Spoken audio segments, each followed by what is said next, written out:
ಏಳನೆಯ ತರಗತಿಯ ವಿದ್ಯಾರ್ಥಿಗಳಿಗೆ ಆನ್ಲೈನ್ ಕ್ಲಾಸಿಗೆ ಸ್ವಾಗತ. ನಿನ್ನೆ ನಾವು ರಾಮಃ ಪಠತಿ ರಾಮೌ ಪಠತಃ ರಾಮಾಃ ಪಠಂತಿ ತ್ವಂ ಪಠಸಿ ಯುವಾಂ ಪಠತಃ ಯೂಯಂ ಪಠಥ ಅಹಂ ಪಠಾಮಿ ಆವಾಂ ಪಠಾವಹ ವಯಂ ಪಠಾಮಃ ಇದು ತಿಳ್ಕೊಂಡಿದ್ದೇವೆ. ನಿನ್ನೆ ಉತ್ತಮ ಪುರುಷ ರೆಕಾರ್ಡ್ ಆಗಿದ್ದು ಸರಿಯಾಗಿ ಬಂದಿಲ್ಲ. ಹಾಗಾಗಿ ಮತ್ತೊಮ್ಮೆ ಉತ್ತಮ ಪುರುಷವನ್ನು ಮತ್ತೆ ಹೇಳ್ತಾ ಇದ್ದೇನೆ. ಅಹಂ ಪಠಾಮಿ ಆವಾಂ ಪಠಾವಹ ವಯಂ ಪಠಾಮಹ ಇದು ಉತ್ತಮ ಪುರುಷ. ನಿನ್ನೆ ರೆಕಾರ್ಡ್ ಆಗಿದ್ದಿಲ್ಲ ಅಂಥೇಳಿ ಇವತ್ತೇ ಬಿಡ್ತಾ ಇದ್ದೇನೆ. ನೋಡಿ ಮಕ್ಕಳೇ, ಸೇಮ್ ವ್ಯಾಕರಣ ನಮಗೆ ಸರಿಯಾಗಿ ನಮ್ಮ ಒಂದು ಗ್ರಿಪ್ ಸಿಕ್ತಂತಂದರೆ ನಮ್ಮನ್ನು ಕೈ ಹಿಡಿಯೋರು ಯಾರು ಇರಂಗಿಲ್ಲ ರೀ. ಅಷ್ಟೊಂದು ಚೆನ್ನಾಗಿ ನಾವು ಅದರಲ್ಲಿ ಪರಿಣತರಾಗಬಹುದು. ನೋಡಿ, ಮೊದಲೆಯ ವಾಕ್ಯ ಈಗ ನಿನ್ನೆ ಕರ್ತೃ ಕ್ರಿಯಾಪದ ಎರಡೇ ಇತ್ತು. ಇವತ್ತು ನಾವು ಏನು ಮಾಡೋಣ ಅಂತಂದರೆ ಒಂದೇ ವಾಕ್ಯವನ್ನು ಮೂರು ಪುರುಷದಲ್ಲಿ ಬರೀಲಿಕ್ಕೆ ಪ್ರಯತ್ನವನ್ನು ಮಾಡೋಣ. ನೋಡಿ, ಇಲ್ಲಿ ಗಜಃ ಇಕ್ಷುದಂಡಂ ಖಾದತಿ ಅಂತ ವಾಕ್ಯ ಇದೆ. ವಾಕ್ಯ ಏನಿದೆ? ಗಜಃ ಇಕ್ಷುದಂಡಂ ಖಾದತಿ. ಆನೆಯು ಕಬ್ಬನ್ನು ತಿಂತಾ ಇದೆ. ಇದು ಏಕವಚನ. ಈಗ ನಾವು ಇಬ್ಬರು ಆನೆಗಳು ಇದ್ದಾರೆ, ಎರಡು ಆನೆಗಳು ಅವ. ಹಾಗಾದರೆ ಎರಡು ಆನೆಗಳು ಕಬ್ಬನ್ನು ತಿಂತಾ ಇವೆ ಅಂತ ವಾಕ್ಯ ಮಾಡಬೇಕಾದರೆ ಸಂಸ್ಕೃತನಲ್ಲಿ ಹೇಗೆ ಮಾಡ್ತೀರಾ ಹೇಳಿ? ಆ ಸಮಯಕ್ಕೆ ಗಜವು ಇಕ್ಷುದಂಡಂ ಖಾದತಃ. ಈಗ ಕರ್ಮಪದ ಒಂದೇ ಇರಲಿ, ಕರ್ಮಪದವನ್ನು ವ್ಯತ್ಯಾಸ ಮಾಡಿಕೊಳ್ಳೋದು ಬೇಡ. ಸಮಯ ಬಂದಾಗ ಅದನ್ನು ನಿಮಗೆ ತಿಳಿಸ್ತೇನೆ. ಗಜವು ಇಬ್ಬರು ಆನೆಗಳು, ಎರಡು ಆನೆಗಳು ಕಬ್ಬನ್ನು ತಿಂತಾ ಇದೆ. ಇದು ಒಂದು ಮಧ್ಯಮ ಪುರುಷ, ದ್ವಿವಚನ. ಈಗ ಆನೆಗಳು ಬಹಳಷ್ಟವ, ಮೂರಕ್ಕಿಂತ ಹೆಚ್ಚು ಆನೆಗಳವ. ಹಾಗಾದರೆ ಆ ಸಮಯಕ್ಕೆ ಏನು ಮಾಡಬೇಕು ಹೇಳಿ? ಗಜಾಹ ಇಕ್ಷುದಂಡಂ ಖಾದಂತಿ. ತಿಳಿತಾ? ಗಜಾಹ ಇಕ್ಷುದಂಡಂ ಖಾದಂತಿ. ಬಹಳಷ್ಟು ಆನೆಗಳು ಕಬ್ಬನ್ನು ತಿಂತಾ ಇವೆ. ಒಂದಲ್ಲ, ಎರಡಲ್ಲ, ಮೂರಕ್ಕಿಂತ ಹೆಚ್ಚು ಅಂತ ಅರ್ಥ. ಹೌದಾ? ಇದು ಒಂದು ಆಯ್ತು ರೀ. ಆಮೇಲೆ ಕೆಳಗಡೆ ಏನು ಬರೀಬೇಕ್ರಿ? ಈಗ ಪ್ರಥಮ ಪುರುಷ ಆಯಿತು. ಮಧ್ಯಮ ಪುರುಷ ತ್ವಂ ಇಕ್ಷುದಂಡಂ ಖಾದಸಿ. ನೀನು ಕಬ್ಬನ್ನು ತಿನ್ನುತ್ತೀಯಾ?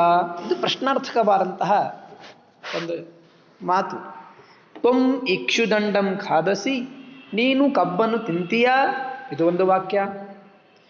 ಯುವಾಂ ಇಕ್ಷುದಂಡಂ ಖಾದಥಃ. ಯುವಾಂ ಇಕ್ಷುದಂಡಂ ಖಾದಥಃ. ನೀವಿಬ್ಬರು ಕಬ್ಬನ್ನು ತಿನ್ನುತ್ತೀರಾ? ಯೂಯಂ ಇಕ್ಷುದಂಡಂ ಖಾದಥ. ನೀವು ಕಬ್ಬನ್ನು ತಿನ್ನಿರಿ. ಅಹಂ ಇಕ್ಷುದಂಡಂ ಖಾದಾಮಿ. ನಾನು ಕಬ್ಬನ್ನು ತಿನ್ನುತ್ತೇನೆ. ಆವಾಂ ಇಕ್ಷುದಂಡಂ ಖಾದಾವಹ. ನಾವಿಬ್ಬರು ಕಬ್ಬನ್ನು ತಿನ್ನುತ್ತೇವೆ. ವಯಂ ಇಕ್ಷುದಂಡಂ ಖಾದಾಮಹ. ನಾವು ಕಬ್ಬನ್ನು ತಿನ್ನುತ್ತೇವೆ. ಇದು ಉತ್ತಮ ಪುರುಷ. ಹಾಗಾದರೆ ಪ್ರಥಮ, ಮಧ್ಯಮ, ಉತ್ತಮ ಪುರುಷದಲ್ಲಿ ಮೂರು ವಚನಗಳಲ್ಲಿ ಗಜಃ ಇಕ್ಷುದಂಡಂ ಖಾದತಿ ಎಂಬ ವಾಕ್ಯವನ್ನು ನಾನು ಹೇಳಿದ್ದೇನೆ. ಈಗ ನೋಡಿ, ನಾನು ಇನ್ನೊಮ್ಮೆ ಹೇಳ್ತೇನೆ. ನಾನು ಯಾವ ಥರ ನಿಮಗೆ ಬರೀರಿ ಅಂತ ಹೇಳಿರ್ತೀನಿ ರೀ, ಆ ತರಹದನ್ನೇ ಬರೀಬೇಕು ಹೊರತಾಗಿ ಬೇರೆ ಥರ ಸರಿಯಾಗಿ ಬರೆಯಬಾರದು, ತಪ್ಪಾಗಿ ಬರೆಯಬಾರದು. ಓಕೆ? ನೋಡಿ, ಈಗ ಹೇಗೆ ಬರೀಬೇಕಂದ್ರೆ ಮೊದಲಿಗೆ ಗಜಃ ಇಕ್ಷುದಂಡಂ ಖಾದತಿ. ಆನೆಯು ಕಬ್ಬನ್ನು ತಿಂತಾ ಇದೆ. ಗಜೌ ಇಕ್ಷುದಂಡಂ ಖಾದತಃ. ಎರಡು ಆನೆಗಳು ಕಬ್ಬನ್ನು ತಿಂತಾ ಇವೆ. ಗಜಾಹ ಇಕ್ಷುದಂಡಂ ಖಾದಂತಿ. ಆನೆಗಳು ಕಬ್ಬನ್ನು ತಿಂತಾ ಇದೆ. ಇದು ಒಂದು ಪ್ರಥಮ ಪುರುಷ. ಮೂರು ವಚನಗಳು ಆಗಿವೆ. ತ್ವಂ ಇಕ್ಷುದಂಡಂ ಖಾದಸಿ. ನೀನು ಕಬ್ಬನ್ನು ತಿನ್ನುತ್ತೀಯಾ? ಯುವಾಂ ಇಕ್ಷುದಂಡಂ ಖಾದಥಃ. ನೀವಿಬ್ಬರು ಕಬ್ಬನ್ನು ತಿನ್ನುತ್ತೀರಾ? ಯೂಯಂ ಇಕ್ಷುದಂಡಂ ಖಾದಥ. ನೀವು ಕಬ್ಬನ್ನು ತಿನ್ನುತ್ತೀರಿ. ಅಹಂ ಇಕ್ಷುದಂಡಂ ಖಾದಾಮಿ, ನಾನು ಕಬ್ಬನ್ನು ತಿನ್ನುತ್ತೇನೆ. ಆವಾಂ ಇಕ್ಷುದಂಡಂ ಖಾದಾವಹ, ನಾವಿಬ್ಬರು ಕಬ್ಬನ್ನು ತಿನ್ನುತ್ತೇವೆ. ವಯಂ ಇಕ್ಷುದಂಡಂ ಖಾದಾಮಹ, ನಾವು ಕಬ್ಬನ್ನು ತಿನ್ನುತ್ತೇವೆ. ನೋಡಿ, 3 ವಚನಗಳು 3 ಪುರುಷದಲ್ಲಿ ಯಾವ ತರಹ ಪ್ರಯೋಗ ಮಾಡಬೇಕು ಇದನ್ನು ನಾನು ಹೇಳಿದ್ದೇನೆ. ನಿನ್ನೆ ಭಾಗದಲ್ಲಿ ಹೇಳಿದ್ದೆ. ಇವತ್ತು ಕರ್ತೃ ಕರ್ಮ ಕ್ರಿಯಾಪದ 3 ಶಬ್ದವನ್ನು ಸೇರಿಸಿ ವಾಕ್ಯವನ್ನು ಮಾಡಿದ್ದೇನೆ. ಈಗ ನೋಡಿ, ನಿಮ್ಮ ಎದುರಿಗೆ ಇದು 6ನೇ ತರಗತಿಯ ಪಾಠದ ಉದಾಹರಣೆಗಳು. ಇಲ್ಲಿ 8 ಉದಾಹರಣೆಗಳು ಇವೆ. ನಾನು ಒಂದು ಉದಾಹರಣೆ ಮಾತ್ರ ಹೇಳಿದ್ದೇನೆ.